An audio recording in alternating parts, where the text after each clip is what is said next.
Alright guys, welcome back to another video. Today I'm going to talk about the top 5 things that I think would make NBA 2K20's MyCareer mode the best it's ever been. We'll start with number 5. I think there needs to be more engagement with endorsements. Overall, I think endorsements need an overhaul. This year there was a decent amount of contract negotiations with different brands like Nike and Foot Locker, but once you reach 10 million fans, there was really nothing to do until you reach 25 million fans. My career needs more to do with endorsements that should be tied back to branching storylines that I will talk about in a few minutes. There should be positives and potential negatives to each decision. For instance, if I have planned to hang out with a few teammates one night, but get offered 5,000 VC to go and appear in a Sprite commercial, and I choose to take that 5,000 VC and hang out with those teammates another time, maybe the first time it's not a big deal, but if I consistently make promises with my teammates and break them to get that VC, it might irritate them and affect the chemistry on the court. There just needs to be more immersion in the game. There should also be more endorsements added and more competition for endorsements from fellow NBA players. For example, let's say Pepsi is looking for an NBA superstar to become the face of Pepsi. You've established yourself in the league and are now on their radar. You are in your 4th season and it is the All-Star break. Pepsi has narrowed the candidates down to you, Zion Williamson, and Luka Doncic. This is a big deal and will net you a lot of fans, VC, and potentially could open up other companies to want you as an endorser. However, Pepsi is going to evaluate your play, along with Zion and Luka, over the course of the rest of the season after the All-Star break, and whoever shows out the best is the new face of Pepsi. There could be an endorsement tracker that would show the progress of all 3 players to let you know how you compare to your competition. The evaluation scale could be based on a number of factors including games won, individual stats, performance in nationally televised games, head-to-head performances, reputation around the league, etc.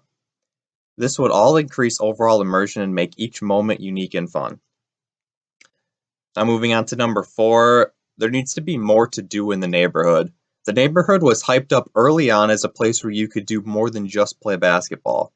In the trailer, there was red ball, blue ball, dodgeball, and even a football being thrown, leading to speculation about some type of 5-on-5 or 7-on-7 passing game for football, which led to other speculation about 2K getting back into making football games for the first time in over a decade, which is for another video. However, the red ball, blue ball, and dodgeball were only consistent daily events for a few months before they were seemingly abandoned, and the football was just able to be thrown a few yards in a game of catch that got old after one throw. By Christmas, the neighborhood was back to what it was in 2018, a glorified park where you could really only play basketball or ride a bicycle. You might be thinking NBA 2K, by definition, is a basketball game. So why the fuss over not being able to throw dodgeballs at people when I want to? Well, because 2K has basically advertised for 2 years now that they have the evolving technology to make my career more than just basketball. They can make it an open world lifestyle game with real life decisions and a real life outside of basketball experience where your job is an NBA player in the game. I want to drive from my house that I bought to the practice facility or to the stadium. I want to casually walk around LA if I'm on the Los Angeles Lakers and go get a pizza for dinner. I want to head on over to Bron's house and jump in his pool. Okay, maybe that's a bit excessive, but you get the point. There should be more immersion in the neighborhood, and really to accomplish this, the neighborhood needs to turn into a city.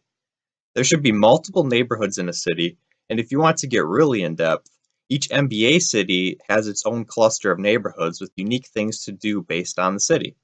Then, for instance, on my off day or in the off season, if I play in Utah and don't want to sit at home and stare at a wall all day, maybe I fly to LA and go hang out with LeBron. Now on to number 3. You need to have the ability to make more decisions and have those decisions matter more. What I really didn't like about this year's MyCareer was the scripted feel. Starting out, you play in China, and no matter how you play, after 3 games, you go play a game in the NBA at the end of their regular season and then sign with whatever team you want. It didn't feel like an authentic experience. Other decisions like what shoe to sign with also weren't immersive enough. First, my career needs branching storylines that feel as deep in Season 5 as it does in Season 2. I understand the analytics may show the developers at 2K that most people don't play past Season 2, but that could be because there isn't enough immersion and unique experiences past that season. If I'm a rookie clawing my way into the NBA, make it, and then I'm playing poorly, I should be sent down to the G League until my play increases. In past years, your player has had a teammate like Michael B. Jordan making up half of the Orange Juice tandem a few years ago.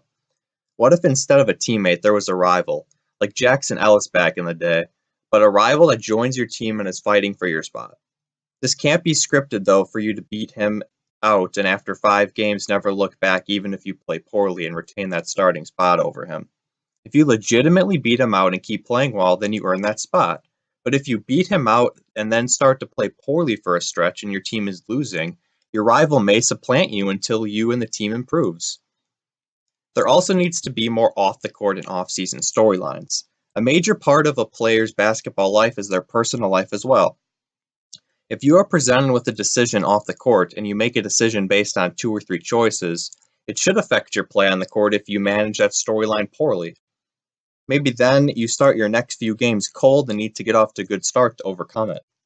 Likewise, if your personal life is going good, maybe you start off hot in your next few games but need to keep playing well to sustain that.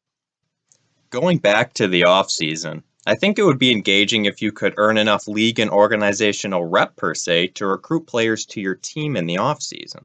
Let's say you're a few years in, have gotten some accolades, won a championship, and now are a big enough name that players want to play with you.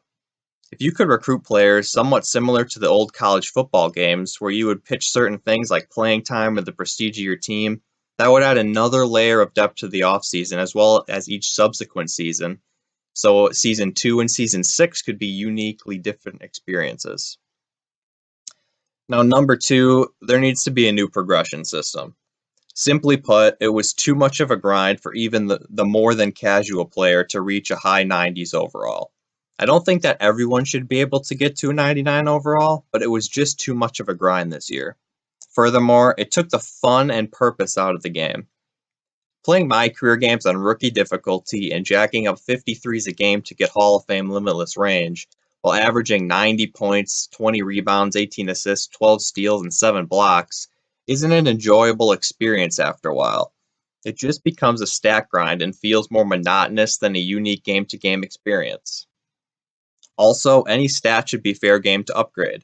If Ben Simmons actually works on developing a jump shot, he can become a player that can knock down a 12, 15, or 18-foot jump shot.